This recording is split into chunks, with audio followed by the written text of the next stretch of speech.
I'm standing here before you to speak about creativity, but I'm not a scholar or a theoretician. I'm a practitioner.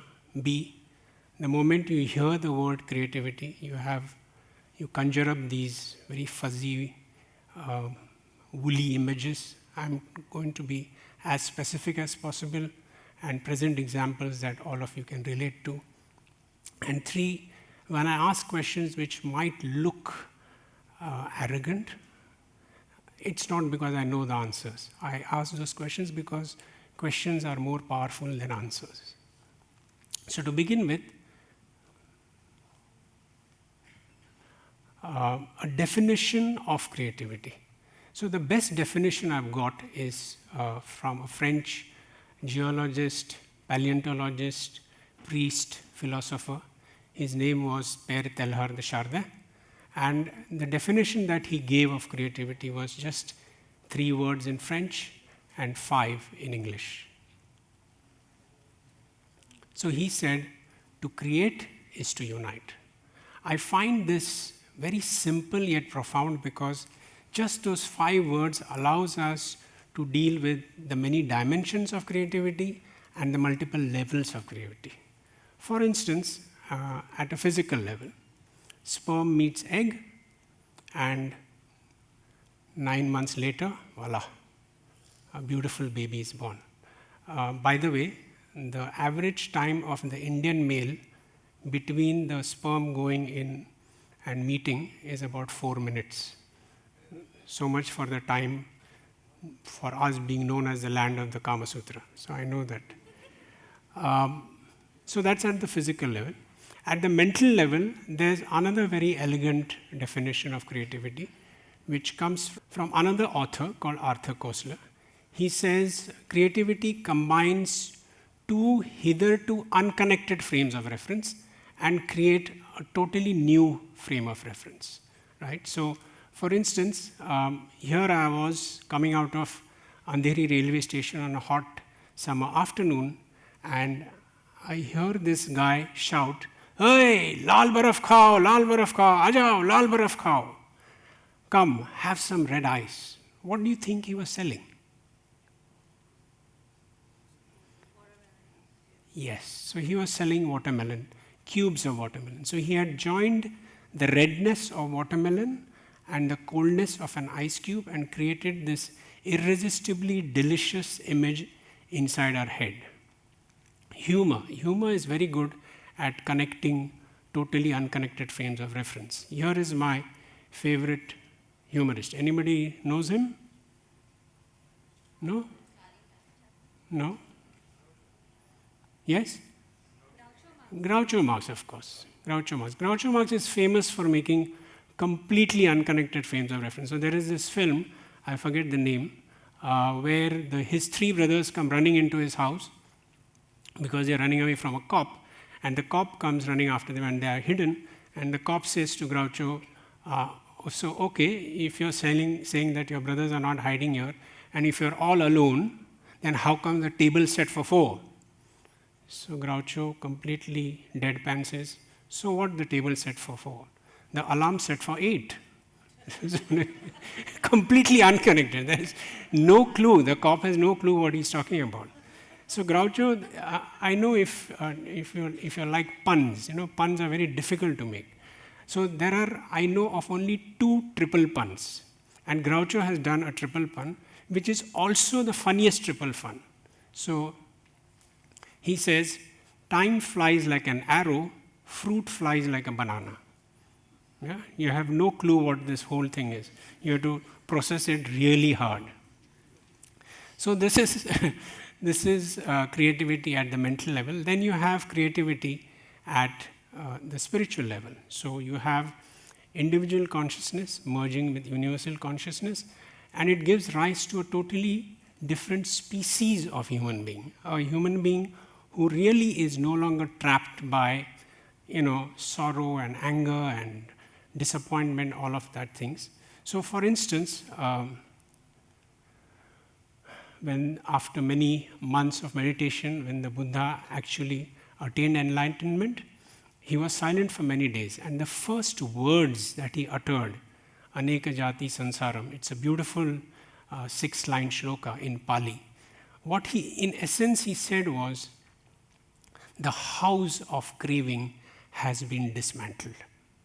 The house of craving built life after life after life has been dismantled. And if you think about it, why is he relevant after so many thousand years? Not because he did anything. He didn't invent IPL or the nuclear program or build the longest bridge.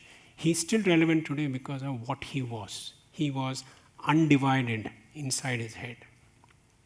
Now, the next question I'm going to ask is, just now you said you're a practitioner, so what is all this lecture about what is creativity? So, what do I do as a practitioner?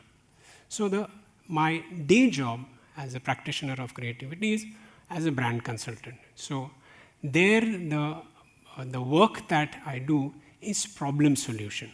You want to launch a new brand, you have an existing brand that needs to change or adapt to customers, to markets, to geographies, you land up calling me.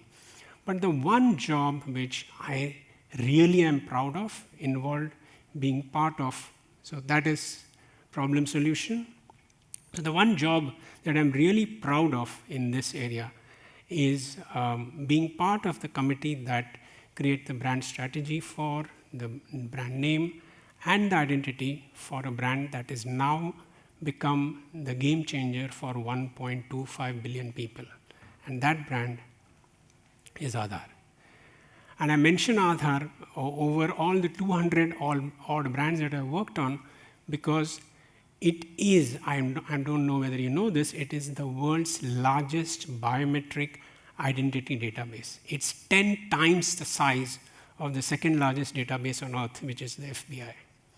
And what is critical to us is that it's an identity database, because I'm going to come back to the notion of human identity. So that's problem solution. Now, there must be engineers here. There was a beautiful speech by a doctor there. So if you're an engineer, you might solve some other problem. And problem solution normally involves money. It normally involves a commercial pursuit. If you're an engineer, you will be, for instance, thinking about how to transmit electricity from point A to point B without wires. If you achieved that, you could dramatically alter the way human beings consume energy. If you're a beauty queen, I don't know if there are any beauty queens, they will be using creativity to solve the problem of world peace. That's right. They all want to solve the problem of world peace. Right. So that's my night job. That's my day job. My night job is as an author. Now there, I'm deploying creativity for self-expression, which is exactly the opposite of problem solution. Nobody has defined a problem for me. I just sit there, I'm writing things, and I'm expressing myself. I'm sharing things with people, whether it is through books or through sketches or drawings or whatever. And I'm praying like hell that somebody out there is interested in what I'm sharing and what I'm writing.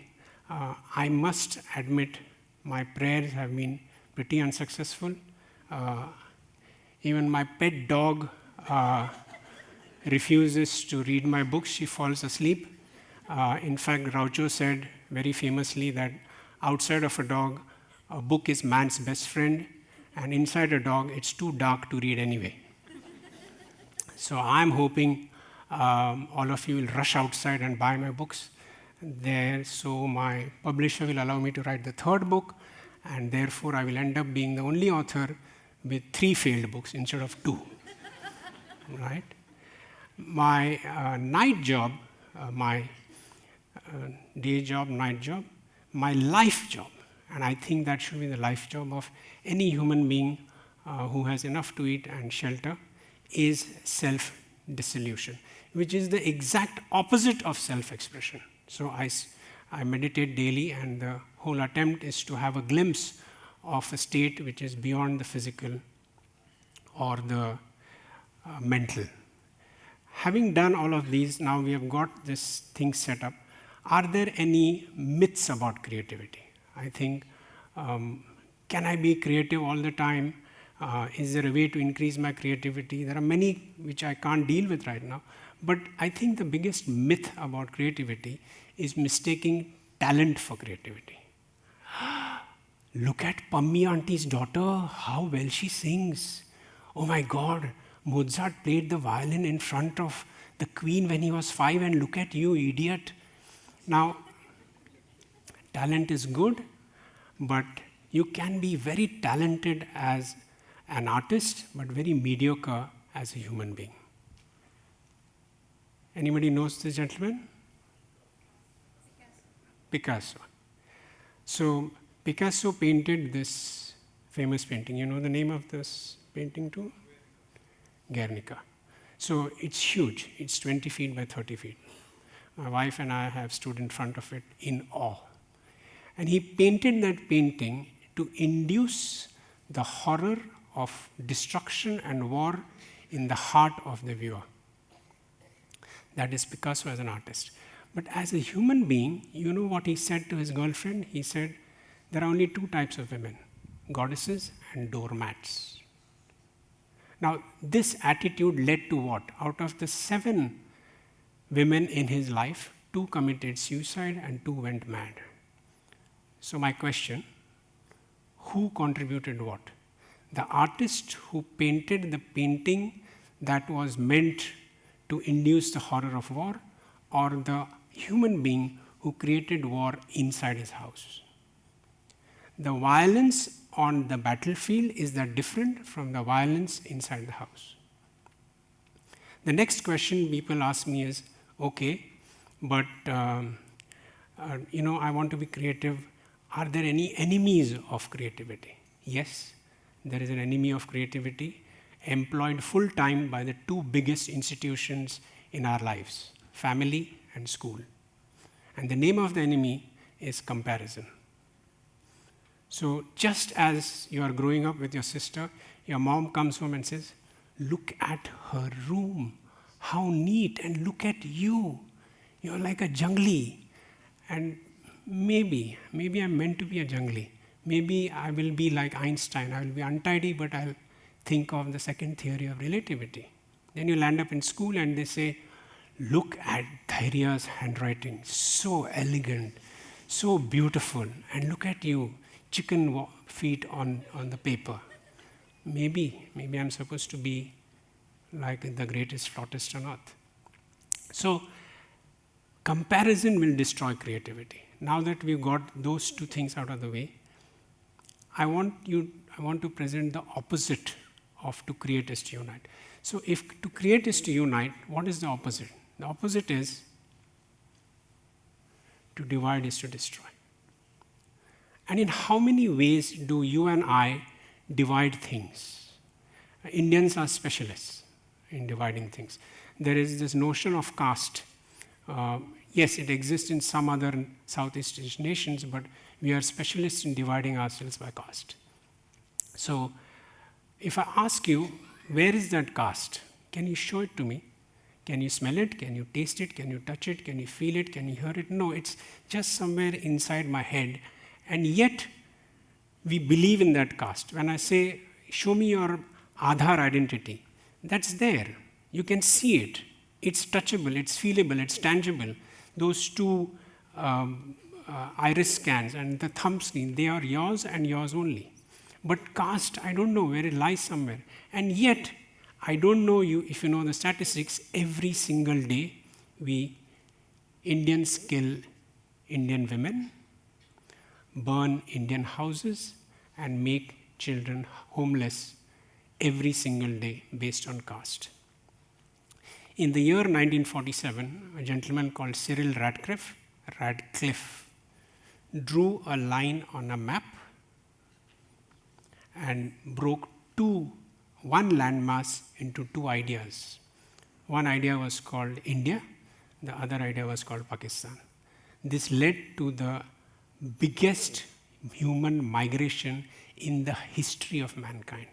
It led also to 1 million people dying. You know what happens when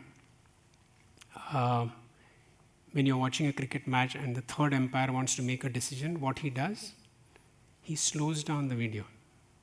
So if you slow down the video inside your head and you start thinking about this notion about these divisions, my nation versus your nation, my caste versus your caste, my TED Talk versus your TED Talk, my wife who's a beauty queen versus your wife who's not a beauty queen, my art collection which has a Picasso versus your art collection which doesn't have a Picasso, my opinion versus your opinion, who the hell do you think you are?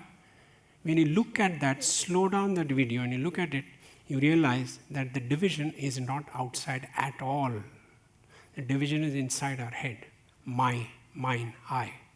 And if I request you to close your eyes and slow down that video further, and I say, can you look at that I? Can you taste it, smell it? Is it real? Where is it?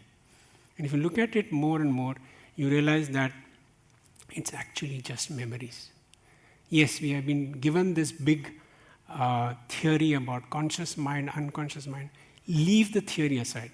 In actual experiential day-to-day life, what is the meaning of I for you and me? It is just memories. There are memories of sorrow, you lost somebody. There are memories of anger. There is memories of happiness. There is memories of anger. And we go out and say, ha, I've done anger management. I know exactly how to control my anger. How will you control your anger when the anger is part of that I? Can you stand in a bucket and pick yourself up? Once you've drawn that boundary called I, everything inside it is yours and everything outside is outside that. Now, think of a terrorist. Yeah? What does a terrorist say? This is my nation, this is yours, and I'm willing to kill for that. Think of us. We are saying, yes, I have a nation and there is another nation. I'm not willing to kill for that. But if you really believe that you don't want to be part of this butchery and those 1 million kids dying and women being raped, don't you think somewhere we have to dismantle this house of craving and anger and I and mine and my? Because if we don't put that distance, if we don't start this journey about understanding what is creating this huge boundary called I, there will be no difference between you and I and the terrorist. The difference will be of degree, not of species. So, as the beauty queens would say, if there is no peace inside of us, there won't be peace outside of us. And the only way to do that is to start this journey of dissolving this house of craving. There must be one more slide. Thank you.